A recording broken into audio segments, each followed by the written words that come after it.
Welcome back to Case Closed, Anime Review, episode number 13.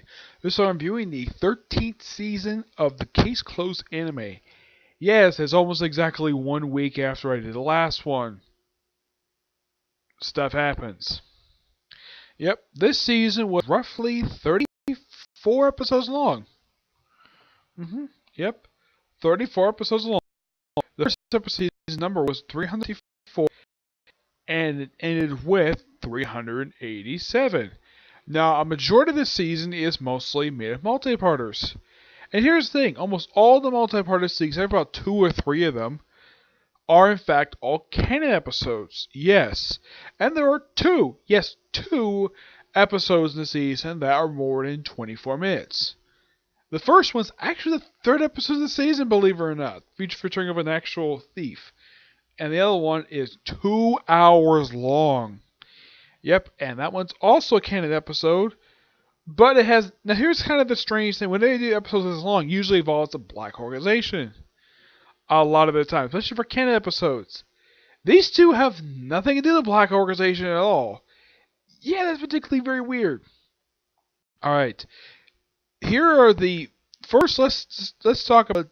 The episodes are considered filler for this particular season. The first episode's filler is actually until 4 episodes, 4 episodes in. These episodes are considered filler. 357, 360, 363, 365, 368, 370, 373, 376, 380, and 384. Not many. Yeah, not many filler episodes season, but the rest, okay. First, you have a 2-part called The Small Client, where a 7-year-old celebrity actor hires Richard Moore to find out who his mother is. He does eventually meet her in this particular one. Yeah, and she puts on this facade there as if she's a rude person. And she pretty much regrets giving him up for adoption, or at least dropping him off at an orphanage. And here's kind of the thing. Apparently, even though he's 7 years old, he apparently remembers being a baby. Most 7-year-olds probably would not remember doing that at all. And it's all about a beauty mark, basically a small mole. And he thought it was on her chest. No, it's actually on her back. Yep.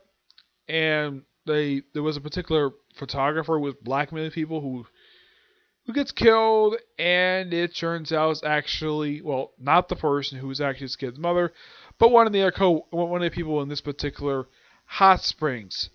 It's not that good of a canon episode, a 2-parter at all. Even the manga, this was not interesting at all.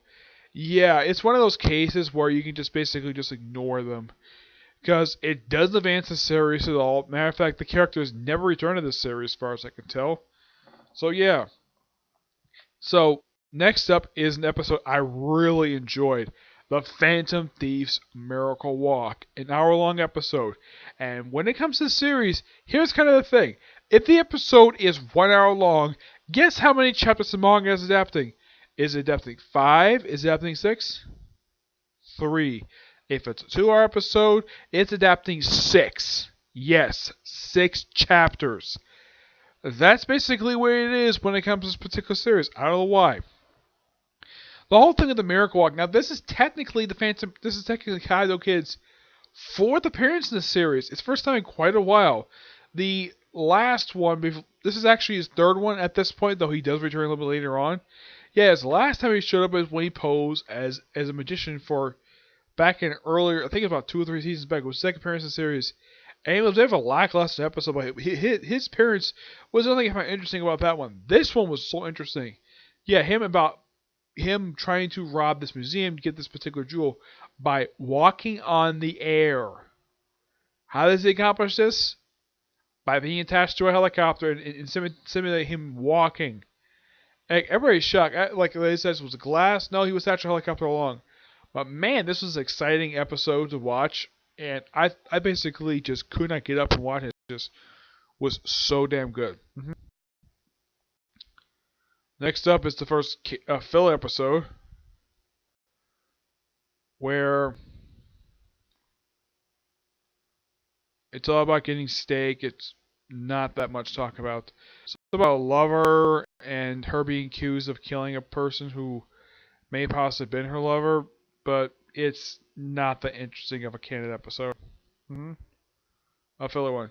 Next up is the Metropolitan Police love story, where Tagashi and Saito are on a date at a amusement park. Okay, and because of the fact that Tagashi's love rival, this is before he found out who his actual girl of destiny is, decides to interfere in the date.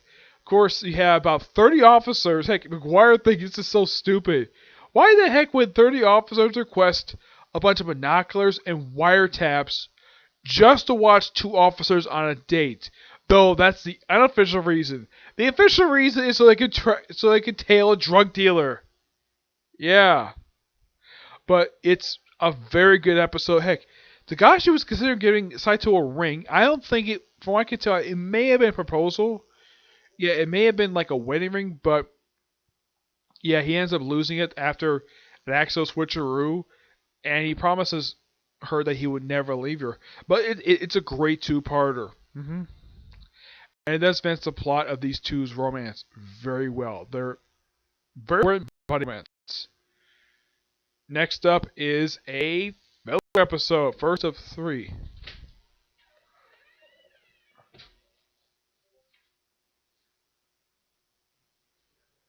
Okay. Yeah, first of 3 episodes.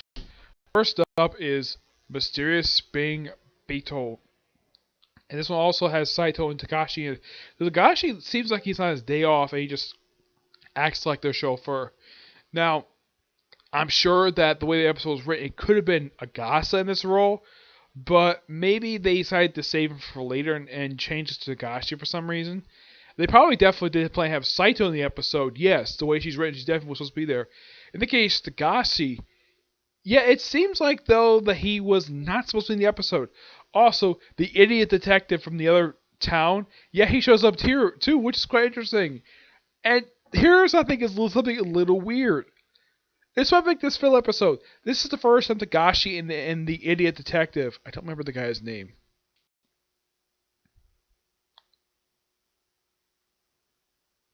Yamarama, yeah, Yamarama. Yeah, he shows up in the episode, and Takashi and him barely interact in this whole episode. It kind of feels as though the way Takashi was written this episode, it seems like he was supposed to be a Gasa, but my guess is there probably was a last minute rewrite, so they switched to Takashi because, well, he has nothing to do with this particular point in time, so why not include him? But probably not include him in his regular stuff. Also, for some reason, I've noticed there's also a lot of filler episodes in this particular season. Even one Ken episode where McGuire is not wearing his usual outfit. You know, if anyone's seen a picture, it's basically like a brown trench coat. Here, he's basically looked like he's wearing a regular brown, like dark brown suit. And his hat is dark brown too. I don't know why in the world this was like this. He appears in 2 filler episodes like this. Even a canon episode he appears like this. As far as I can tell in the actual series, there's no explanation of why he's like this. Despite the fact we showed previously in filler episodes, he's pretty much wearing the same exact outfit he always wears, the brown trench coat. And he just switches to a brown suit. No explanation for this at all is ever made in the actual story itself. It just randomly happens. Yeah. But this one involves like a particular like person who gets killed, and all deal over someone insulting him for some reason. Yeah, it's the whole thing with the Beetle stuff. There's good educational stuff in this particular episode, but the case itself is not interesting. But it's basically mostly an educational piece. The TN high school ghost story. This I found to be interesting, and I thought this was a filler. Yes, I seriously thought this was a filler 2-part, but no, this is canon. Yeah, I kind of forgot this was canon until they have Serena do her deduction act. Except they changed her line in the actual sub. I don't know why they changed it for. In the manga, when they have her deduction, they have the doctor come back. He had not been seen since. Yeah, here's kind of the weird thing. Dr. Agashi has not been appearing since his debut case, because a lot of the other time he's shown up, it's been Vermouth. Of course, she's referenced in this episode, and Jodie is in the episode itself, but she's only appeared briefly at the ending. Yep.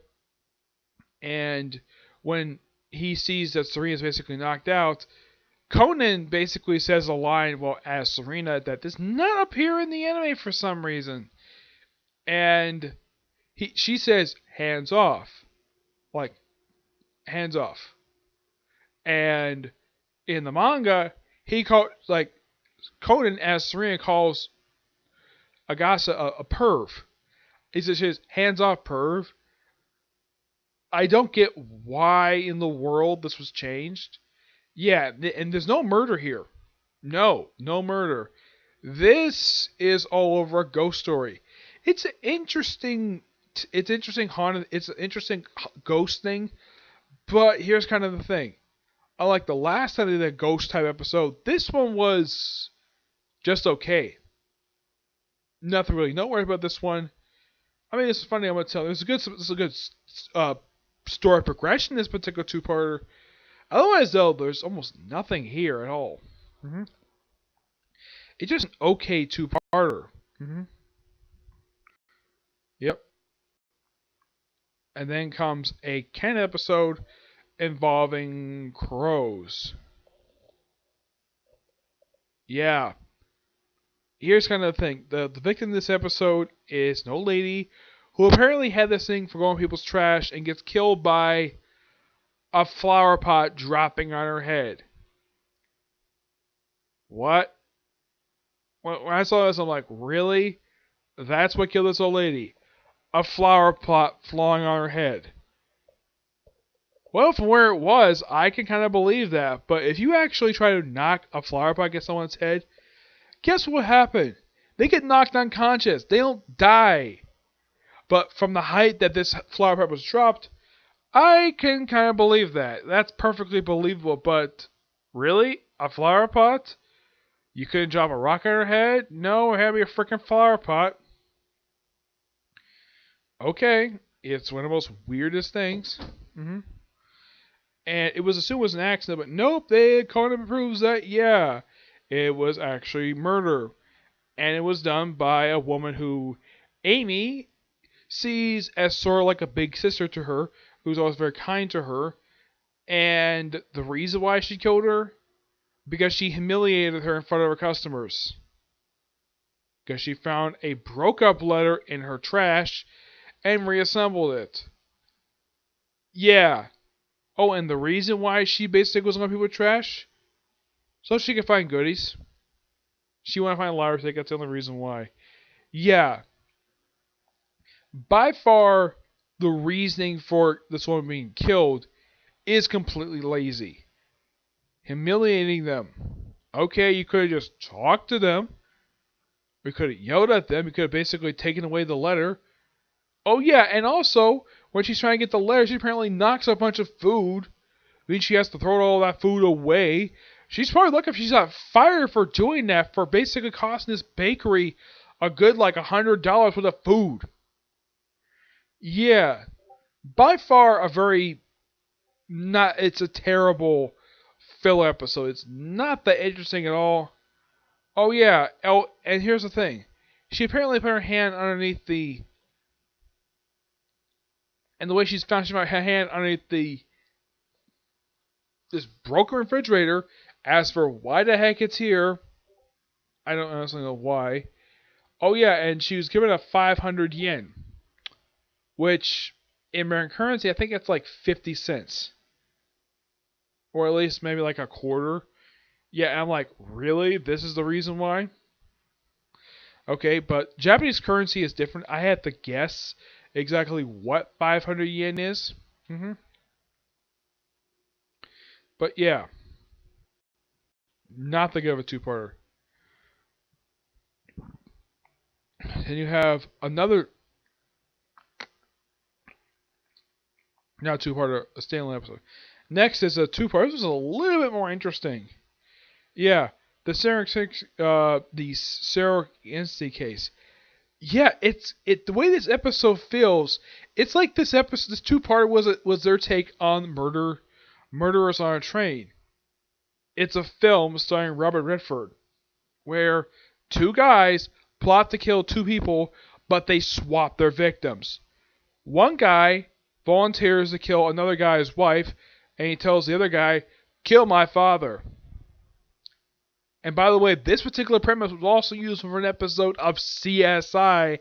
Instead of involving two guys, it's two women.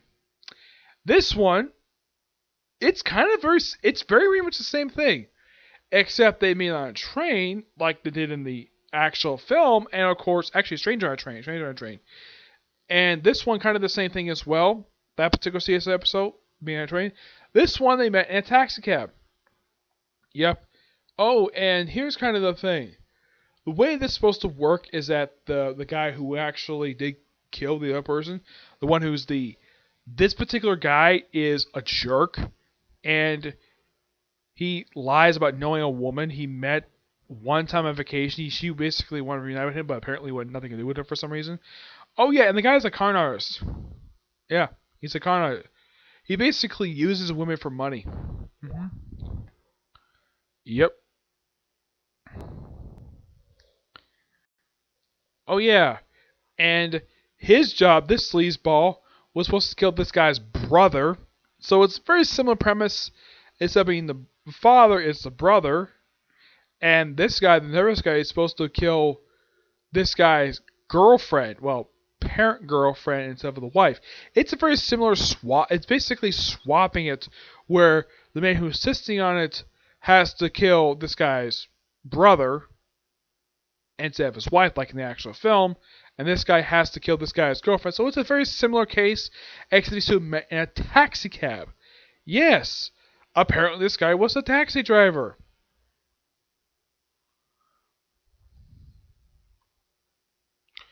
So yeah, when it comes to filler episodes, this is one of the more interesting ones I've seen.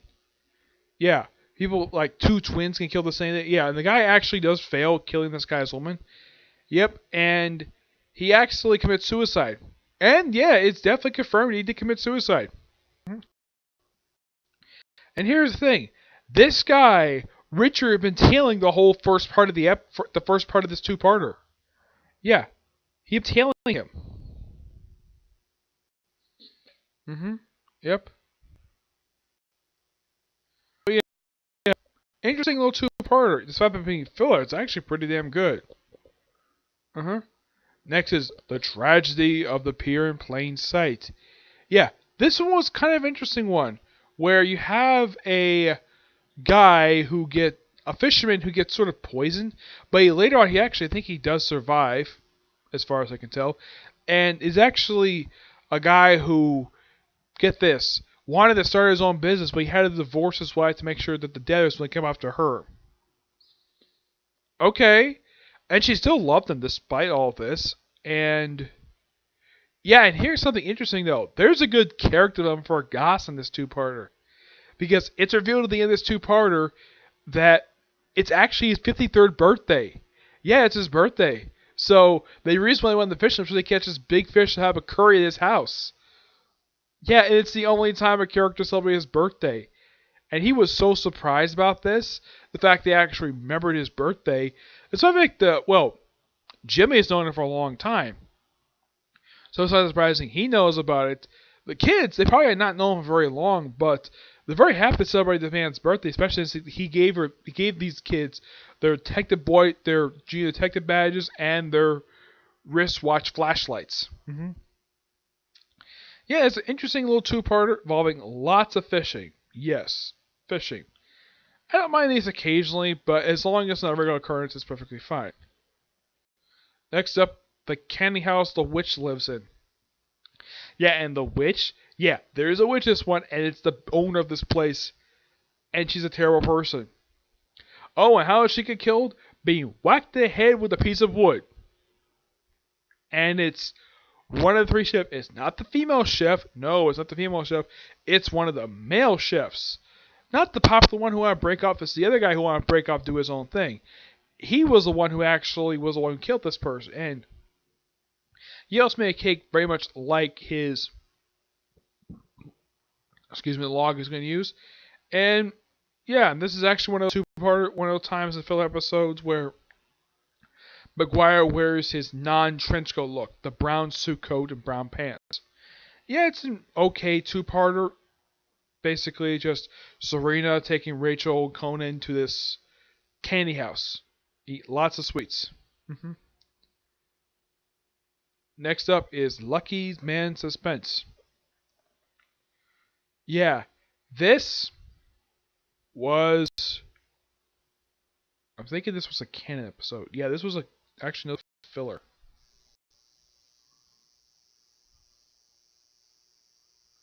Yeah, this was a filler. See, this doctor had been winning, he basically is on a winning streak, and it turns out the reason why he was winning was because this woman basically was upset over this doctor for taking away her, basically causing her son's death, or it was her husband's death, and he was planning on killing him, and then Conan just stopped her, and him pretending to be Richard, and that's really it for that particular episode. Yeah, it's nothing much of this particular episode. Yeah, it's almost a nothing episode. Yep. Runaway in the game. Yep. This one is actually quite a good corporate drama, corporate espionage, where you have George and Mitch and Amy who run into the building. Of course, George had to go to the bathroom in this particular building, and he accidentally finds a game that's supposed to be a sequel to a game they actually love, this episode 2, and it doesn't contain the game. Oh no. The game contains a video of the president of the company who's apparently killing off the developer of the game. Oh yeah, and apparently even stealing this guy's stuff. It's like he's been plagiarizing this thing, claiming it's his work, even though it's this other guy's work. Oh yeah, and here's the thing. It wasn't him who actually killed this guy. Oh no. It was his secretary, who he was sleeping with and engaged and married to. Now, those part of you thinking, okay, guy, owner of a company, and he's sleeping with his secretary. Is this guy married? No, he's actually not married. He's actually engaged a secretary, which I'm actually quite surprised they actually use this thing in the show. The whole guy sleeping with secretary thing, which is basically a stereotypical thing when it comes to office stuff on fiction. But this is the first one I've seen where the guy who actually does it with secretary is not married. No, he's actually a bachelor. Which, you gotta at least praise him for that. It's very interesting. Oh yeah, and she's also an assassin. And her nickname is BB.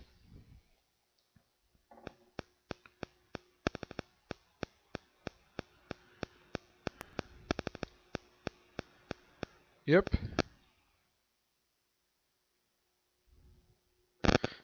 Be right back.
Okay.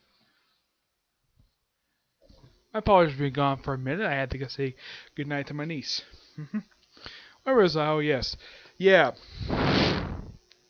Yeah, George basically, and George, Mitch, and Amy had to be chased by this president to get this disc back. Eventually, they run back to the company and then actually put the game in. They actually think this really is the game, and they watch like, oh, moly. And they actually like when President first watch, you actually get cut off before you find out if this guy really did kill this developer. And they show that, yep, it was secretary. And then Conan comes along, knocks her out, and then Scythe comes in and tackles her. Yeah, this apparently is a thing. Yeah, tackle her, basically almost nearly break her arm, just trying to arrest her. But it's a really exciting filler episode. Yeah, it's epic as Phil. I kind of wish it was canon, because it's really good. Yep, and then we have 2 canon episodes. Of course, I protest. Yes. A 2-parter, one of 2 of them involving baseball players.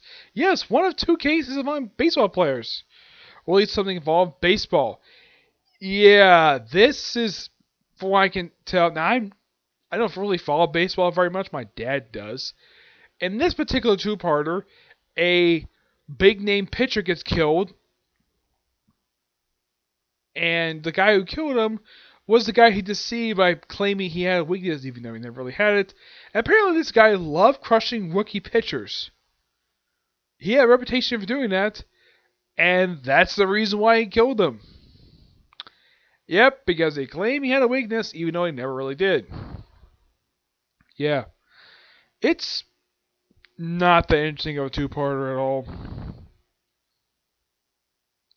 But how they find out who the actual killer is, yeah, the thing is, this is one of the rare times where the viewer already knows well before that Conan does, because they reveal at the start of the episode. Yep. Also, how in the world can this guy get from where he is and come off the terminal? Well, simply they're connected. Yeah, it's never really shown properly in this episode, but yeah, it's not that interesting of a 2-parter. It doesn't advance the series. There's no big character moments at all. Nope. Yep. The poisonous spider trip. Yep. Oh yeah, and the guy dies via a heart attack caused by a thumbtack in his ear that he thinks is a black widow spider. Yep. And the reason why he got killed? Claiming other stuff.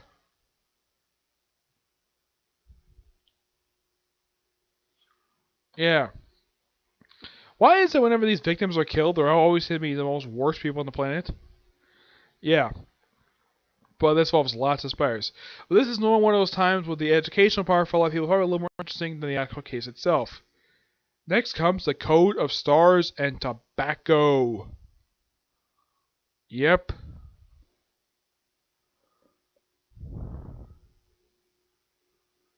This, I don't really remember this one particularly very well. No.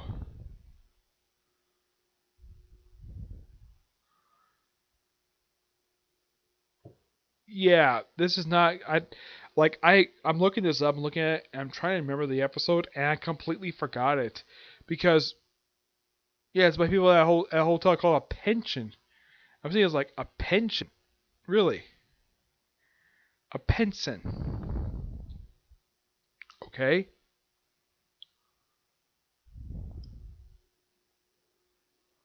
Oh yeah, and the thing was all about killing people over a comet. Yeah, I can't remember this now, but man, this was a particularly one I just wasn't very interested in at all. Second time they actually did something with a comet in this particular series. Next up, the time limit 3 o'clock. This was kind of interesting. Not involving a murder per se. Yeah, where this woman's boyfriend, who she was breaking up with, and this guy plans to kidnap her and have her get killed, but the guy kidnaps the wrong woman. Of course, the guy has it anyways by falling off a cliff, by driving off a cliff, but Rachel nearly dies in this car by being nearly drowned. Lucky enough that she is saved by Conan and this woman. I kind of forgot her name, but very exciting and very tense standalone episode. Well written. Yeah, the best thing about this episode of animation is the writing. It's very well written. Yeah, despite being a filler episode, it's really damn good. Next up is the mystery solving tour. a canon episode that's an educational piece about this particular area called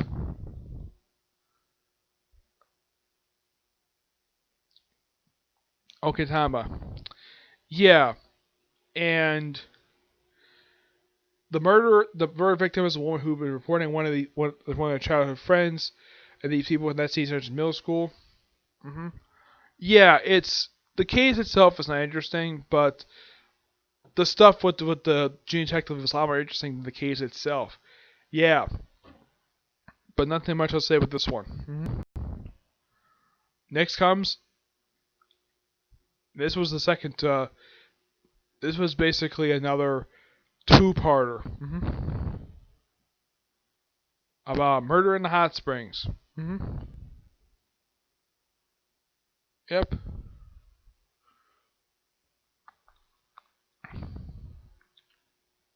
Yeah, this all involved like people getting drugs, and the case is a little more interesting than the actual hot springs itself.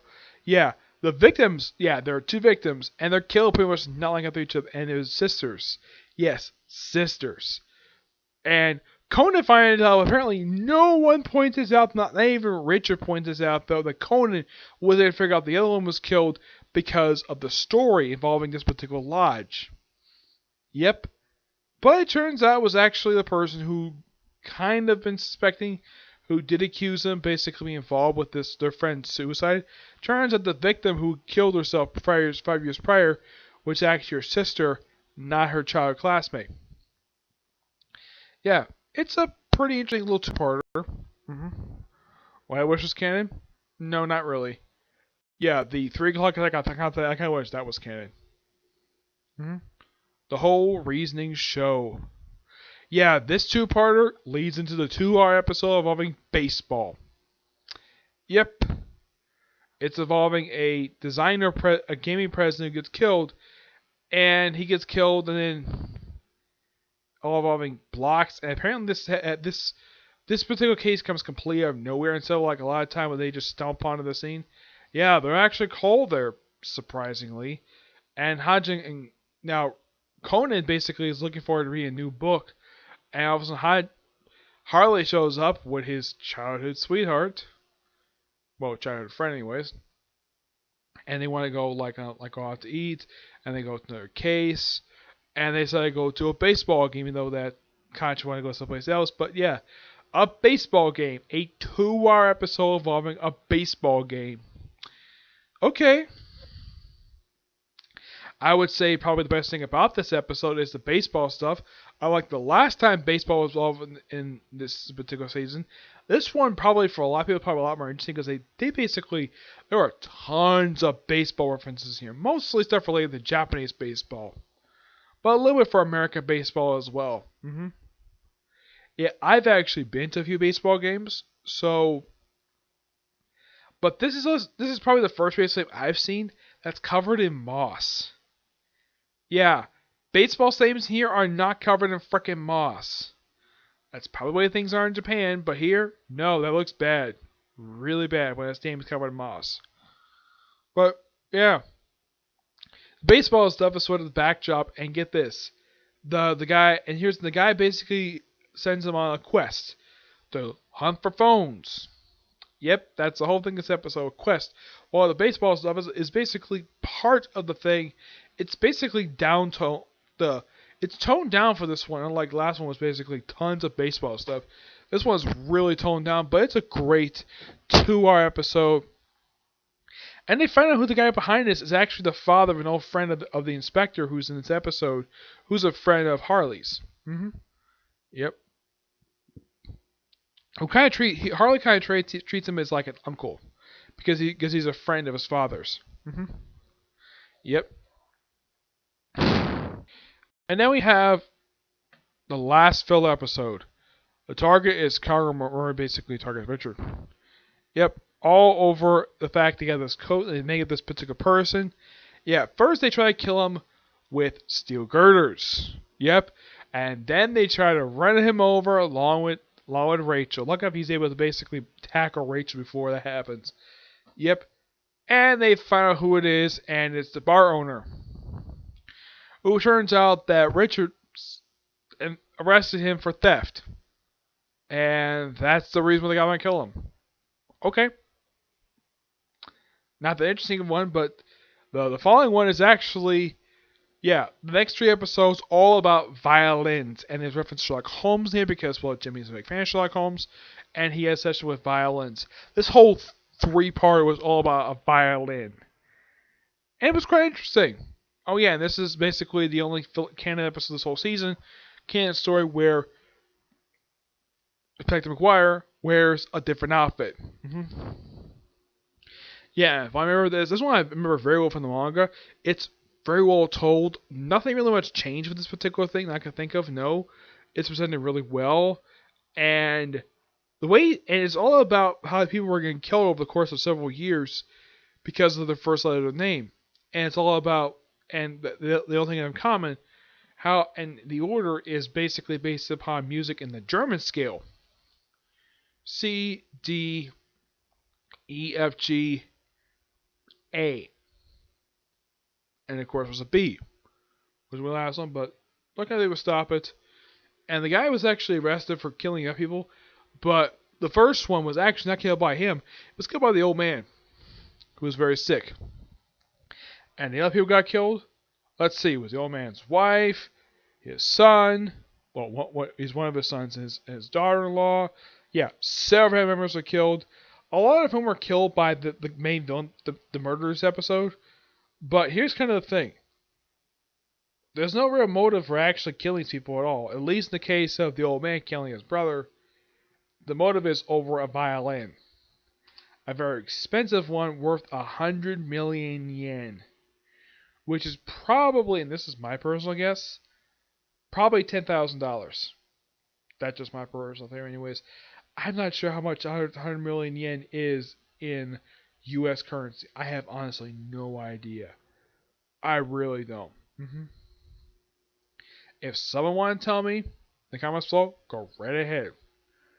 But yeah, this particular thing sets up later, especially when Conan tries to basically investigate this particular music tone, and this thing is basically set up for him finding out about this particular thing being the boss of the black organization, his email.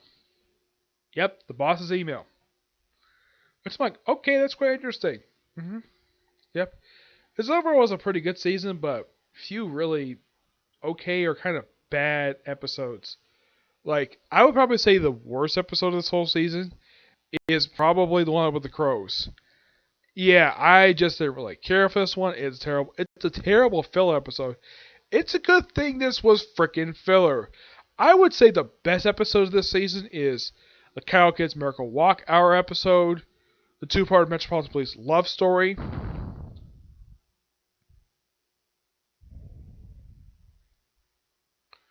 Let's see what else.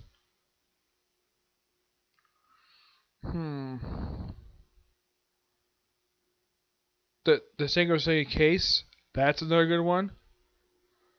The Tragedy in Pure Plain Sight. I do recommend this one due to the fact that Agasa's, age is revealed. Let's see. Another good episode is Time Limit 3 o'clock. That's another good episode. Let's see. 381, 383. I do recommend all 3 of these episodes because they're all really good. And the last 3 are actually not that bad. But definitely the Crows, that's the worst one of the entire season. Because the reasoning is so stupid and lackluster, and it's the most disappointing case of the entire season. The only thing good about this episode is seeing the Junior Detective League and the animation. The rest of the stuff is all terrible. By far the worst episode of this entire season. Probably the worst episode of the entire series so far. So yeah, that's it for this particular review. Stay tuned for my review of JoJo's Bizarre Adventures. Yep. Which I plan to do soon, okay? But do see you next view. Bye.